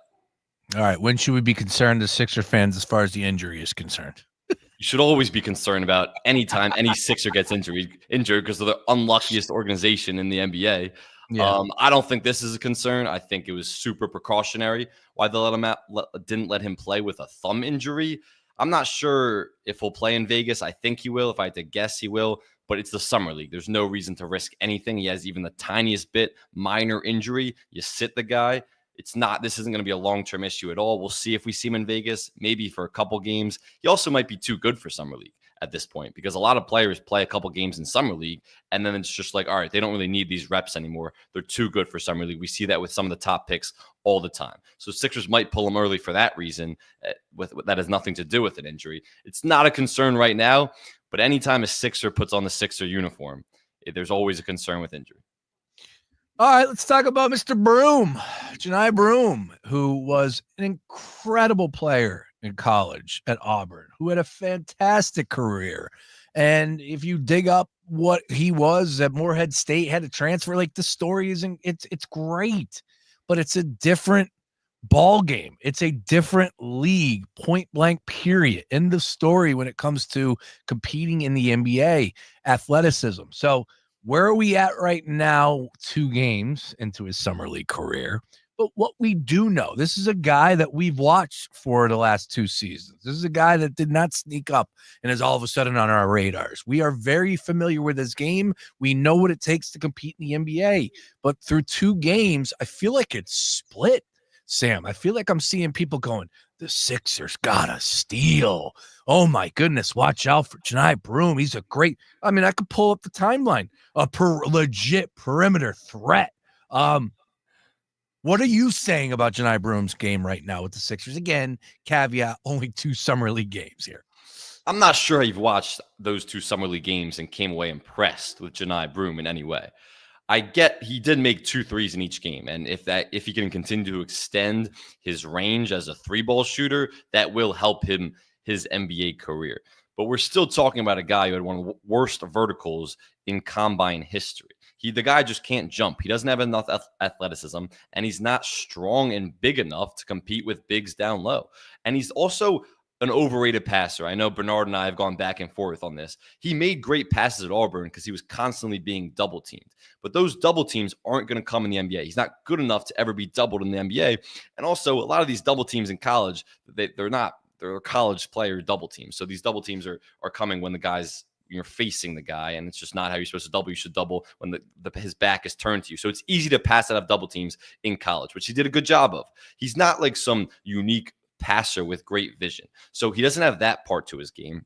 Sure, he made a couple threes. He didn't finish that well in these 2 games in summer league. I'm just not impressed, and I don't think he's going to be a part of this front court depth and this rotation for the Sixers, especially when the guy we should be talking about is Adam Bona for the Sixers, who's been great in these 2 summer leagues. Really good finisher around the rim, good rebounder. He's also a really good screen setter. This guy, every time he sets a screen, I can just imagine him setting a ball screen for Maxey and Maxey getting so much space off the dribble to get downhill. He creates so much space for players with his screens. So I think Adam Bona is the front court guy that we should be talking about after these 2 summer league games, because he will be in the rotation and he will get serious minutes whether Joel Embiid is out there or not. And I don't think Johni Broome is that guy who will be playing if Joel Embiid or when Joel Embiid misses time. Yeah, Broome shooting 44%, 4 from 9 from behind the arc through 2 summer league games. And I sent this to you guys last night. Keith Smith, who I am not too familiar with Mr. Smith, but a lot of you are, with 170,000 followers. I think he did stuff for ESPN at a time. Currently contributes to Front Office Show and Spotrac, Spotrace. Again, has a great following. And he tweeted that he's trying, quote, "I'm trying not to overreact to Summer League, but Johni Broome was a steal." It's like, I don't understand what you were watching. We looked at the 2 threes are impressive in each game, 2 threes in each game, sure. But other than that, he hasn't finished well. Like if you look at the first game, he's 4 for 11 from the field, only grabbed 5 boards. He was a minus net rating, minus plus minus in each of the 2 summer league games. I don't understand what you're watching where you saw that he impacted winning that much or was that talented as a prospect. So I don't know. Maybe it was one play. He hit a 3 or something, and then that he tweeted that in reaction to that. But in general, I don't see where this guy's going to be an awesome prospect came from in these 2 games. All right, what about next year as far as minutes are concerned? I want to dive into this, and this is off of what they did in the past 2 days, of course, given contracts. Kyle Lowry back, and you're just like, all right, what are we doing right now? When it comes to Johni Broome, as far as having an opportunity to play some legit minutes for the Sixers next season, what do you say to that?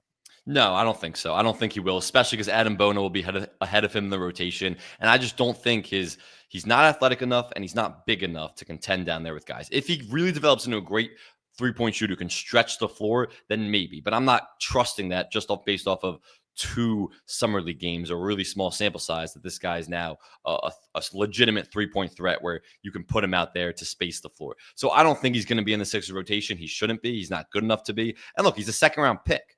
For a reason. Most 2nd-round picks aren't in the rotation ever in their career, but definitely not in their first season in the NBA.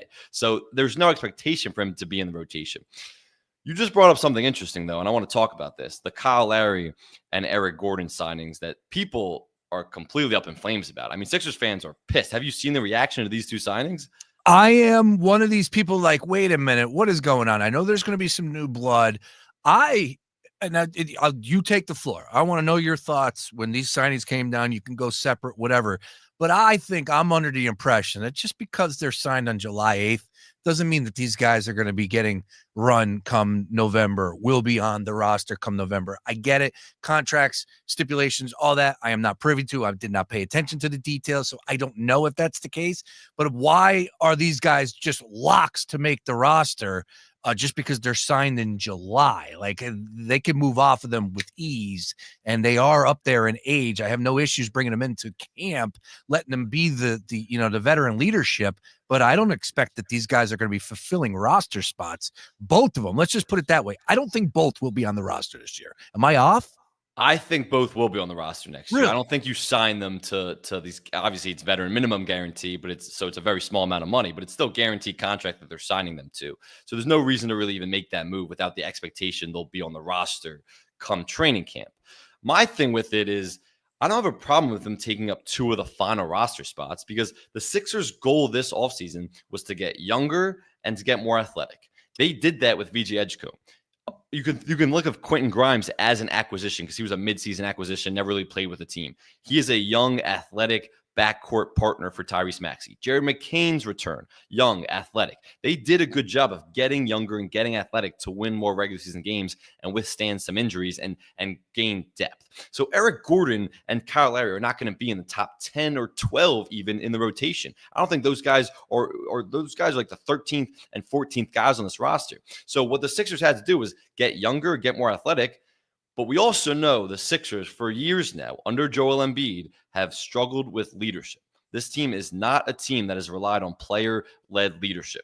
And I think Tyrese Maxey's taking a ton of steps in that direction, but he's still a young guy. It is worth having the balance of veteran leaders and young role play and young depth. And I think the Sixers accomplished that perfectly. So I don't have a problem with these two guys. Yeah, I get everyone's concern when it's the Sixers because they deal with so many injuries. And a lot of times the 11th and 12th man has to play. And if you have to rely on Kyle Lowry and Eric Gordon, that's a problem. But those two guys are not going to be in the rotation in the playoffs if the Sixers get there and they're even somewhat healthy. So I don't have a problem with them taking up those final two spots because you're getting veteran leadership what the Sixers need. And I think Morey did an awesome job of balancing the veteran leadership while also gaining youth and athleticism and depth. And I don't expect those two guys to play. I think they'll be on the roster come training camp and come opening day, but I don't expect them to play.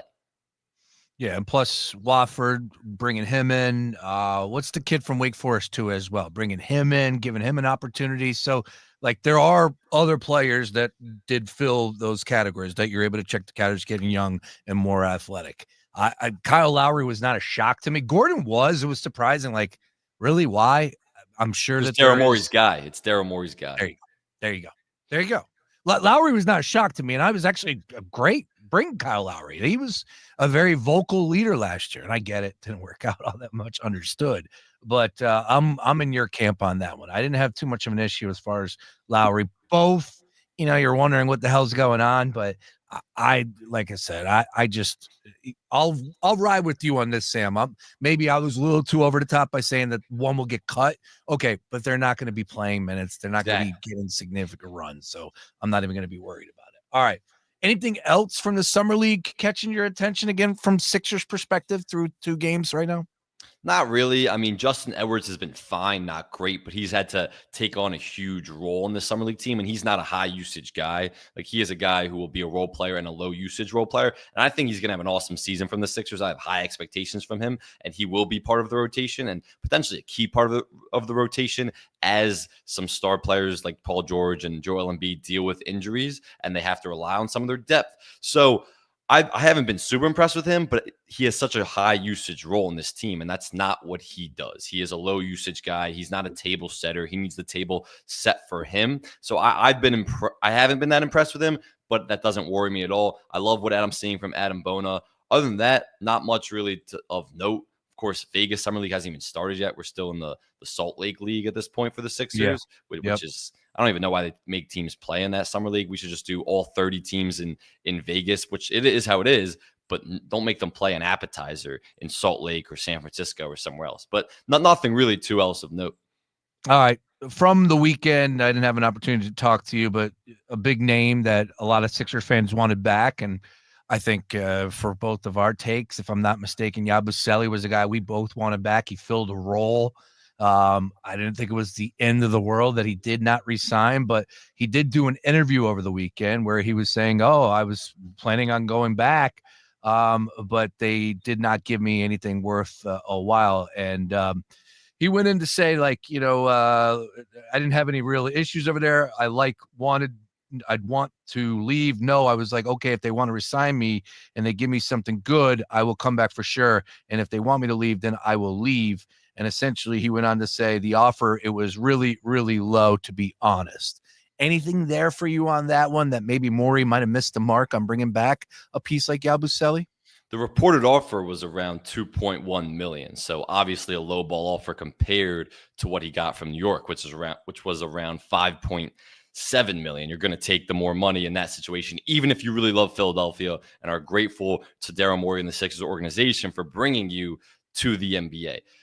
From Daryl Morey and the Sixers perspective, my understanding is that in order to sign Gershon Yabusele, they would have had to waited until they actually signed Quentin Grimes, who is a restricted free agent. And Quentin Grimes, as a restricted free agent, the Sixers can't sign him until he'll get an offer from somewhere else, and then the Sixers have the option to match that. And the Sixers will, of course, match that. But they couldn't even have the option of signing Gershon Yabusele until they see what that offer comes in at for Quentin Grimes. But the restricted free agent market has been really weird this year, where there's not a lot of movement on it, like Grimes, Jonathan Kuminga, some other key restricted free agents. There's been no offers or even counter offers for those two guys. So it's been a weird year for the restricted free agent market. So the Sixers prioritize Quentin Grimes over Gershon Yabusele. That's the bottom line. And I think that's the right decision. When you look at what they need in terms of a backcourt partner for Tyrese Maxey, Quentin Grimes can be that guy. He can play off the ball alongside Maxey, but he also got a lot of on-ball reps for the Sixers last year and proved himself. And he's really young. So signing him to a guaranteed few-year deal is worth it. And then you can have McCain coming off the bench. You'll have Oubre there as well. So I like prioritizing Kelly Oubre over Gershon Yabusele. Even though Gershon Yabusele was awesome, he's going to have a huge impact for the Sixers. It sucks. It went to their rival. Out of all the teams he could have gone to, it went to one of their rivals in New York. But I think it was the right decision prioritizing Quentin Grimes over Yabusele. Well said, Sam Ostry. You can find him on socials. First letter, last name, SoShtry. Find him at The Score as well. Yeah, great segue. We're going to talk about the Knicks finally getting their guy as well, Mike Brown. But yeah, it's one of those deals where it's like, okay, let's get Grimes here. And I think that now we're going to start to see it a little bit differently. Like right now, I think people are still getting bogged down with Embiid and Paul George in the lineup, and they're not going anywhere. I understand that, but start to fill out this roster, bring back an important piece to Grimes, who played well in a limited opportunity last year. I fully expect him to do the same thing next year, maybe in a little bit more of an increased role. What are we thinking as far as him? If they're going to pay him the money that I don't know if he's going to want, I don't think he's going to get that. But if they're going to pay him top dollar, he's going to have an expanded role this upcoming season, correct? I think I saw originally he was looking for like $25 million a year. It's like, all right, know your role and know your worth for a second here. I want to go to Vegas next week too, right? Yeah. But I don't think I can make it. Yeah. Before we get too crazy with that. But he is going to get a decent amount of money, and it's well-deserved after the showing he put on for the Sixers in the second half of the year, even though they weren't playing for much. He is, like I said, he is going to be the starter alongside Tyrese Maxey. So however you pair it, it's probably going to be Tyrese Maxey, Quentin Grimes, Joel Embiid, Paul George, and Kelly Oubre. And I think that's the smart move, because if you have a backcourt with Jared McCain and Tyrese Maxey, that's an electric offensive and shooting backcourt. That is a really small defensive backcourt who will be targeted relentlessly, and that would be a bad point of attack defense, especially because Embiid probably doesn't have the lift that he once did, and he's not the rim protector that he once was. So I like pairing Grimes with Tyrese Maxey for defensive purposes, but also because Quentin Grimes can play off the ball and he can play a ton of on-ball reps and give Tyrese Maxey some relief, because Tyrese Maxey earlier in his career was more of a two-guard. He played a lot off the ball, and he's really developed as a point guard. He's really developed as a playmaker, and that pick and roll with him and Embiid when they're both healthy is unstoppable. But Tyrese Maxey has the ability to play off the ball, and you give Quentin Grimes some of those reps. So I think Quentin Grimes is going to fit in perfectly with Maxey throughout a full season, and then they have the depth with McCain coming off the bench, of course, VJ Edgecombe coming off the bench for that backcourt. So I think Quentin Grimes is going to have a huge role, and that's what they're paying him for, and that's why they're prioritizing him. Starting to get the juices going, Sam. Starting to believe. Let's go. Watch out. 76ers. I know your stance come October, though. You'll be out before the season starts. Once Embiid's ramping up again. Yeah. Like I can't handle that. So if we could somehow make it past the ramping up and game one, he's out there ready to go. Game two or game three, just something in the first week. All right. Well, why not game one? What are the percentages right now you think he'll be out there game one? Very low. But like, why could he play in the second week of the season, but not the first week of the season? I don't think he'll be playing in the second week. I think that they're going to somewhat concoct that same type of, cocktail where they were serving all last year. Just get us to the playoffs. He's got to be healthy. I think they learned their lesson. They must have learned their lesson. Yeah. No, because it's all about winning a championship. Yeah, you don't get anything from playing in the regular season in their mind. Yeah, but you have to win a championship, you have to get to the playoffs. And when you don't prioritize the regular season, you can't get to the playoffs, which is what we saw last year, which is a big part of their failures last year that I think they learned from. So you think Morey has a different way of going about business this year? If he doesn't, then this guy is not who he thought he was, as some innovative genius that everyone likes to call him as a basketball genius. Because how do you not learn from your past experiences in anything in life? I'm with you there.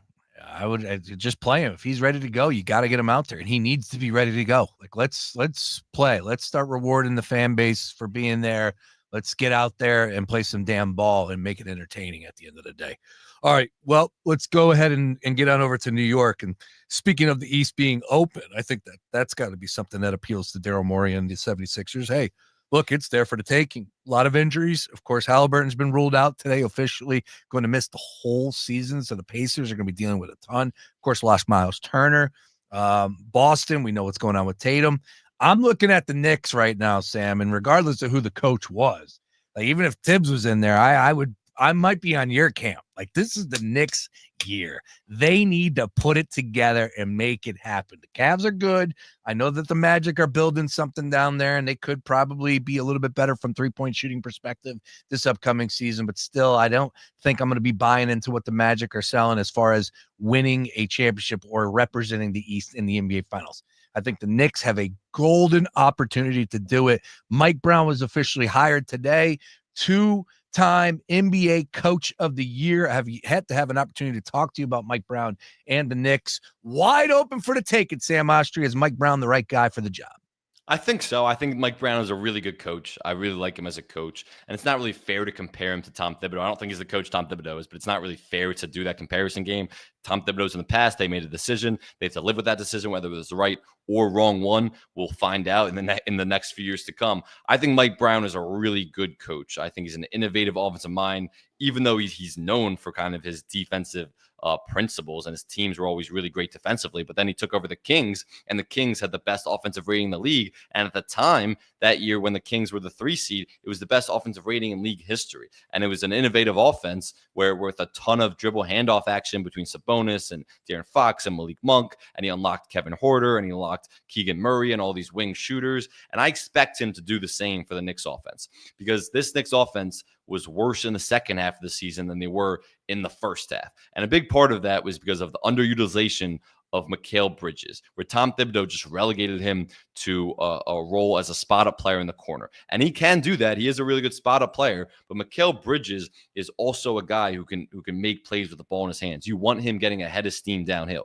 He can run zoom actions. He can run dribble handoffs. He can do all these different things where you're getting him coming downhill into his pull-up jumpers. He last year was the lowest attempts he took at the rim in the last few seasons. He was not getting to the basket. He was not getting to the free throw line. His free throw attempts were way down. So you want to see him start attacking the basket again. I think those are some of the things that Mike Brown will unlock and put the ball in Mikal Bridges' hands more, get Jalen Brunson playing off the ball more for rest purposes, also because he's capable of it as a spot-up shooter as well. And the other thing is, offensively, you want Jalen Brunson and Karl-Anthony Towns to unlock that two-man game, that pick and pop, which the Knicks have completely abandoned in the second half of the season, especially in the playoffs. Those two guys have to work together. And now the Knicks finally have a bench. Mike Brown prioritizes the regular season. We know he practices really hard, which is a departure from what Tom Thibodeau used to do with his approach in practices, where those guys rested a ton during practice and rarely practiced during the season.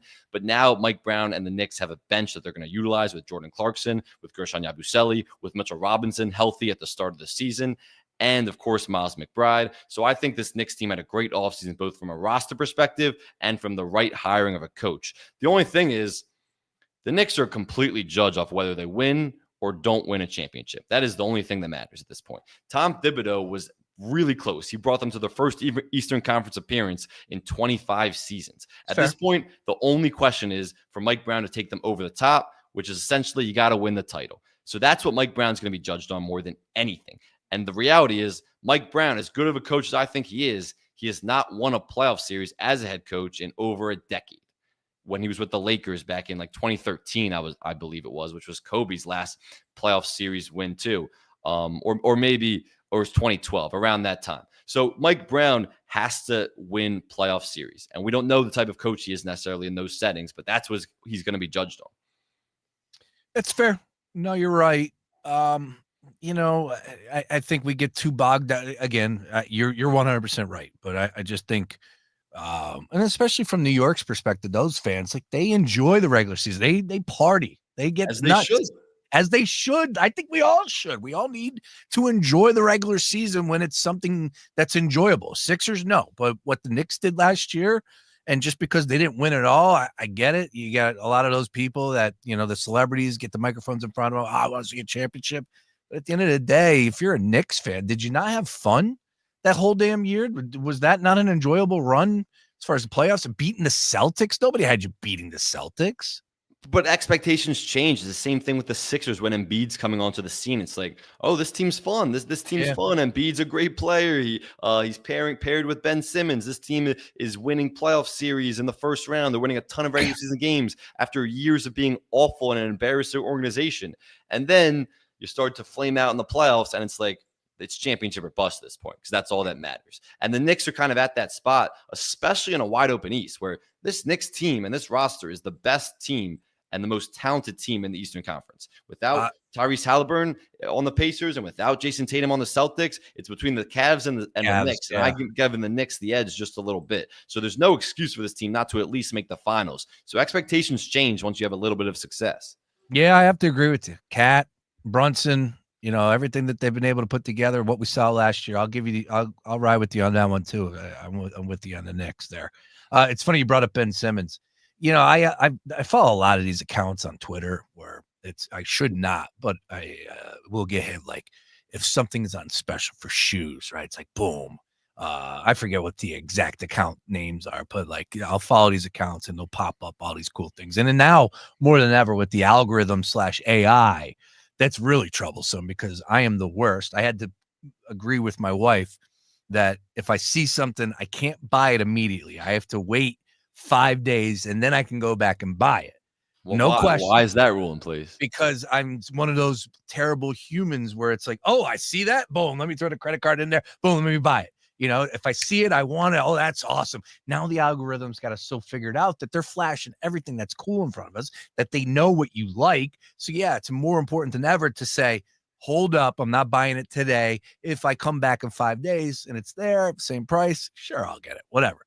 Anyways, with that being said, what does this have to do with Ben Simmons? I see this long-winded here. I see this tweet pop up. Mitchell and Ness /Fanatics running like this crazy special, this clearance up to 70% off of all these official jerseys, to the point that like NFL jerseys, I look at it as DK Metcalf from the Seahawks, pretty strong, really good. $130 down to $29.99. All jerseys underneath $30. Ben Simmons LSU jersey, strong. At one point in time, I thought long and hard about buying that. I would never now. I'd wipe my you-know-what with that thing right now. $29.99, strong jersey there, but it's pretty funny. I bring it up also long-winded to say the cheapest one out of all of them is Carson Wentz Indianapolis Colts jersey. You can get that for $19.99. Strong. Wow.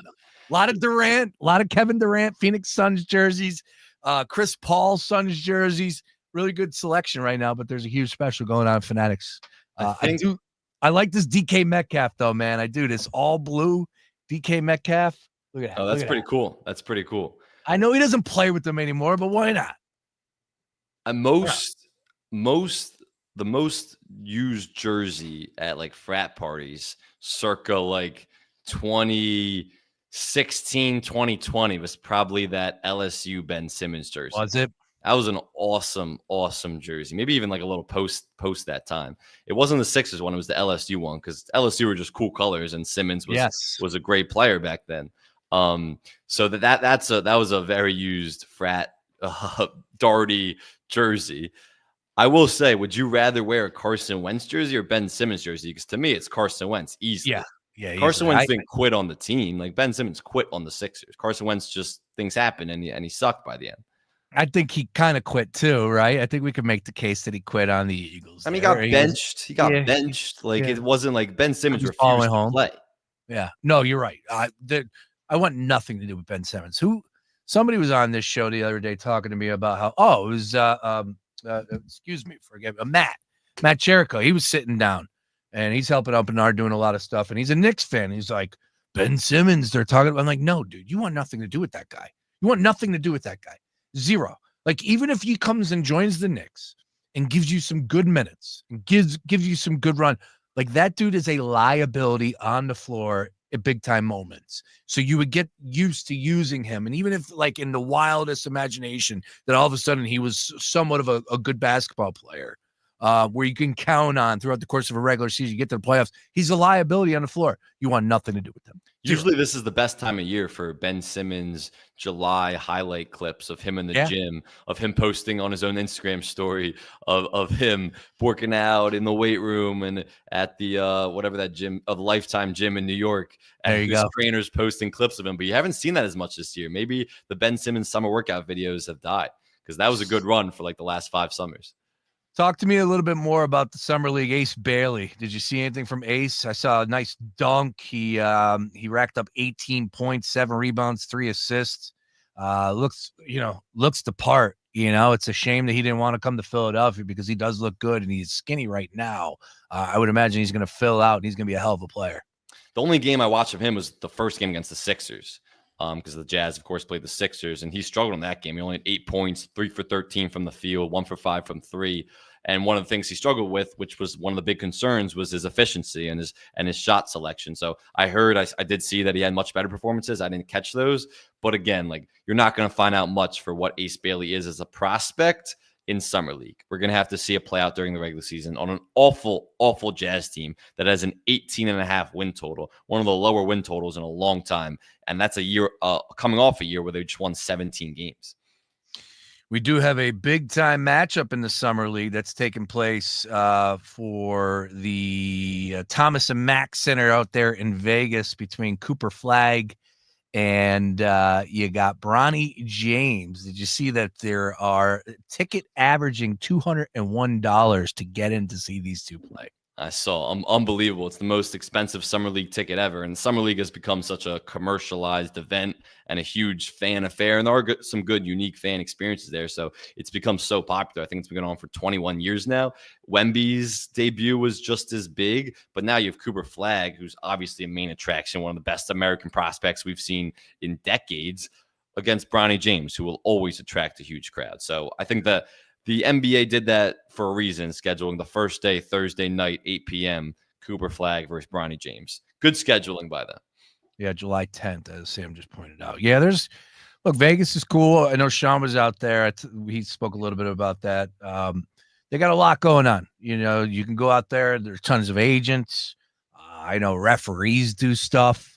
Like, I forget, they scout the referees, obviously, to see who can potentially be coming up and making moves to the G League and so on and so forth.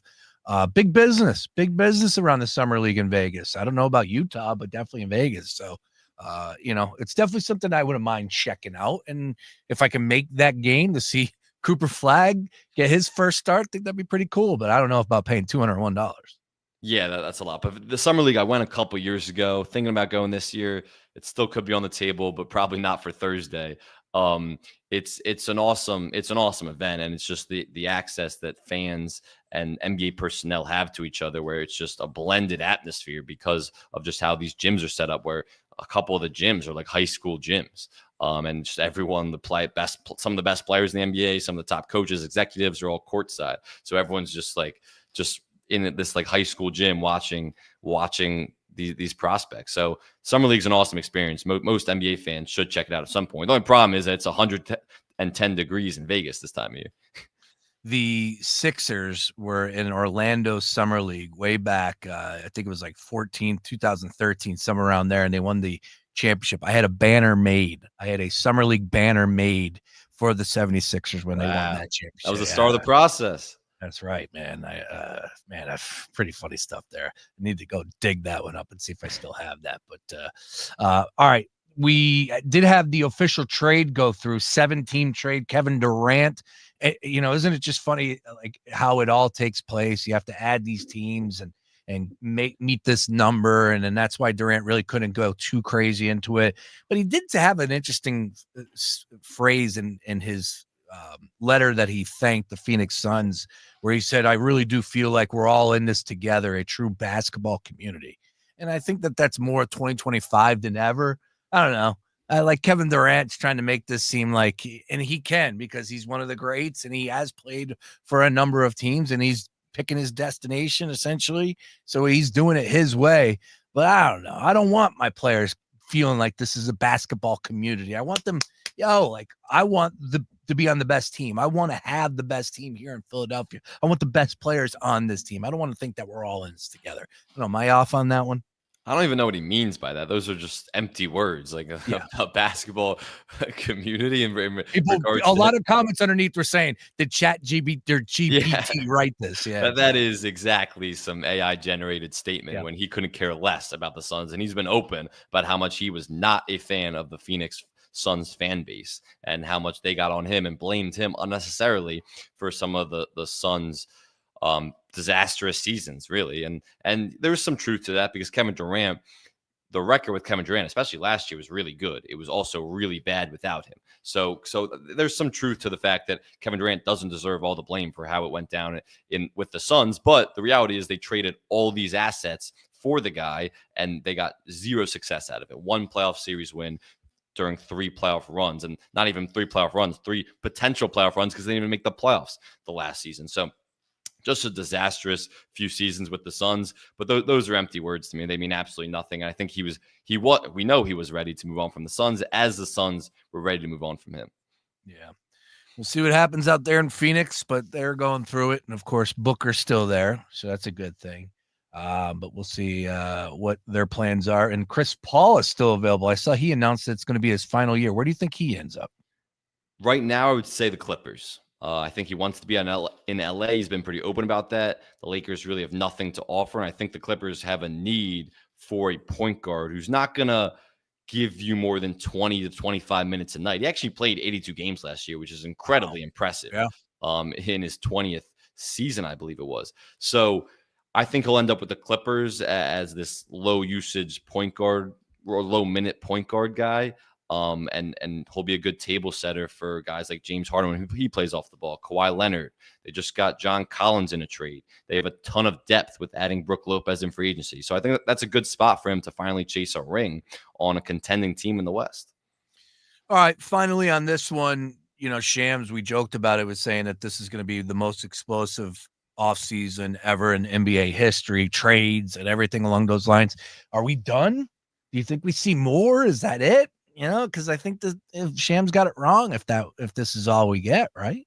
Probably. I mean, I think the lack of free agent signings leads to actually more trade movement, because the free agency market is dried up so much, because most of these players are signing extensions before they become eligible to be free agents, or the superstars are requesting trades and getting with the new organization and then signing an extension before they have the opportunity to become free agents. So the free agency market has completely dried up in recent years, but that also leads to more teams making trades to get better and improve their roster. So I think we've seen that this offseason, and I don't think it's done. I mean, if you remember last year, the Karl-Anthony Towns Julius Randle trade was in October. It was right before the training camp even opened. So I think we could be seeing movement like that as the summer ends and the fall comes around. But I think for now, it's mostly done. I mean, Jonathan Kuminga is the big one, where it's like, where's he going to end up? He's a restricted free agent. We expect Quentin Grimes to be back with Philadelphia. I'd be 99% sure about that. So I think it's done for now, but I don't think it's done by the time the season starts. All right. Well, we got a long way to go talking all things NBA. When I come back from the shore, we're going to be mixing in some college football, some NFL with Sam Ostry from The Score. Let's do it. I'll have read the Phil Still magazine by the time you're back from Avalon. My man. And we did have news in college basketball. They are trying like hell to add teams to the tournament. It's so stupid. It's just so dumb. It makes no sense other than just a couple extra dollars, getting some of these big name teams in there. But like, even this article by Matt Norlander today on CBS Sports was like, dude, it's going to change things so much that people are going to have a hard time to fill out the bracket. And I mean this when I say this, like, it doesn't surprise me, right? But I would just say, like, that's got to be important. It has to be, to the powers that be, because that's what people like. They want to fill out the bracket. It's one of the reasons why we always tune in.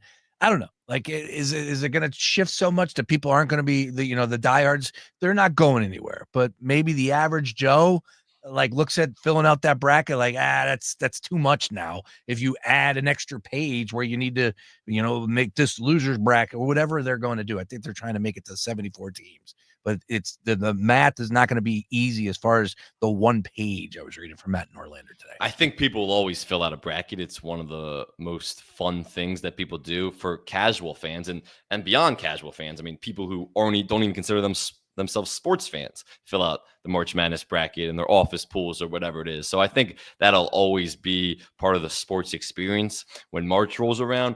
I don't want the tournament to expand. I love how it is right now, but I get it from the perspective of the NCAA just wants more money, and it's all about money. That's why the NBA and the NFL expands their regular seasons and they do expansion. It's all about money. So you get it.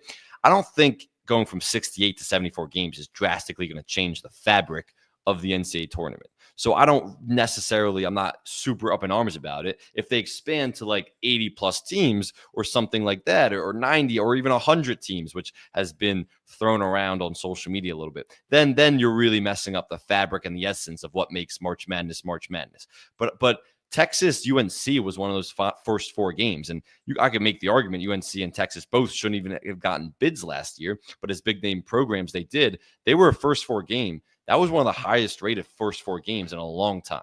So you get it from the NCAA's perspective. They want to have some of those bubble marquee teams in the tournament who are big names like a UNC, like a Texas, and those games are going to be popular. So I think 68 to 74 isn't that big of a deal. Beef checking in saying you have a great Margate tan going on. Nice work there. Beef actually, his phone died the other night, so he had to DM me, but my Instagram notifications were off. So I got a DM at 11 p.m. Are you at Memories right now? Which of course I was. Nice. I'm trying to get the Memories this summer, man. I'm trying to get down. You got to text me whenever you're there. I'll be there. Right on.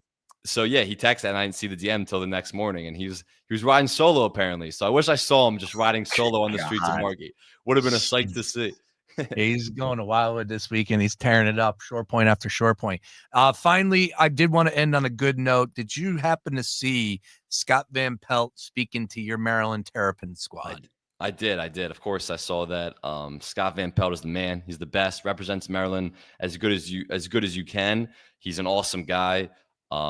Really, like, it's so rare in this line of work and in this business to have a great approval rating. I mean, everyone just hates everyone if you're one of these guys who talk sports for a living. I mean, people want to hate you. If you talk sports for a living, people want to hate you in your opinion. Very true. Scott Van Pelt is one of the few, really the only one I can think of off the top of my head, with an incredible approval rating, as close to 100% as you're going to get. And that's for a reason, because he's a great guy and handles himself well and is obviously extremely talented. So anytime you can talk to the Maryland basketball team, give them some added motivation, it's a good thing for every Terp fan. Today is a blessing. What are you prepared to do with it? Great stuff from Scott Van Pelt. Just retweeted that if you missed it. Sam, great stuff from you. As always, can find you on all things social. His first letter of his first name, last name, of course, Ostry. So Sostry. What do you got cooking over there at the Score, sir? Some summer league stuff, some win total stuff, and then we're going to start cooking on footballs. Actually, some WNBA stuff as well. And we're going to start cooking on football season. I mean, it's the driest month of the calendar year, for being honest. But we're going to start cooking up on football season pretty soon. My man, great stuff here. Can't thank you enough for popping on. And, look, we're enjoying the summer league, but let's not get too crazy about it. All right. Let's get VJ Edgecombe out there. But Cooper Flag. If you were listening, did you hear who Bernard compared him to the other day? I did. Yes. Who did he say? Did he say Millsap? Who did he say? Just a little bit better than Paul Millsap, a guy by the name of Michael Jeffrey Jordan. Wait, what? You heard that? You heard that correct. And I thought he was going to go Anthony Edwards, which I've seen a little bit and is also ridiculous. But he said Michael Jeffrey Jordan. That's what he said. Sean Bernard said that. Correct. Yeah, that I didn't even have words. I didn't even have a reaction. What? I have to hear this. What part of the show did he say that? It was pretty early when we were maybe like 10, 15 minutes in when we were talking about VJ. The first 30 minutes. Yeah, it was. He was going nuts about VJ. I loved it. There was comparison out. We were talking about him for a while, so maybe it was later, but he threw his comparison. Oh my goodness! Out. I was like, what are we doing? Yeah. Sean. I'll have to pull that. We'll have to play that tomorrow on a daily ticket. Sam, you're the best. Enjoy the rest of your day. I hope you get back to Margate, sir. All right. And I will talk to you when I get back from the beach myself and get ready for football season, sir. Yes, sir. Enjoy the Princeton. Enjoy Avalon. I'll talk to you. My man, there he is. Sam Ostry once again on the Gambler Stream. Oh, my God, Sean Bernard, you did not say that. I got to hear it. I got to go back. I got to find this. He had to be saying it to get a stir, to rise, to get a rise out of people. Zero. There is you cannot. That's just there's one player. There's two players you can't ever say that he reminds you of. Ever. It's LeBron and Michael Jordan. That's it. Those are the two players. Just keep them off of he reminds me of lists. There are you could say Wilt. You could say Kareem. You could say Karl Malone, Sean Kemp. You can go down a list of other greats. Stockton, Larry Bird, Kobe, Vince Carter. I could just go on. You can name any player in NBA history that this player reminds you of, except for Michael Jordan and LeBron James. Just, can we leave those two guys off the list? Just leave them off the list. I don't know. What do I know? Who knows? Daily Ticket rolling on here. Good stuff. I'll have to find that. We'll play that one tomorrow. It's a dead time of year when we are getting emails about the Florida Python Challenge. I just got an email here. The Florida Python Challenge is a 10-day annual event that brings together both professional and amateur participants to help remove invasive Burmese pythons from the Florida's ecosystem. Contestants can't use firearms, traps, bait, explosives, or chemicals to remove the pythons, just their bare hands. In the most recent 2024 competition, a total of 195 pythons were captured, with the champ hauling in a total of 20 snakes. The FPC has become so popular that now there are even ways to wager on it. How about that, sports fans? We're talking pythons. Total number of pythons caught. Number set at 192.5. I'll take the over. Total number of pythons caught by champion. I'll take the over 18.5. Longest length of python caught 17.5. I'll take the under on that. That is a long, long snake. Ugh, nasty. Daily Ticket rolling on more after this. Fox Sports Radio, The Gambler. Now, total traffic for Philadelphia.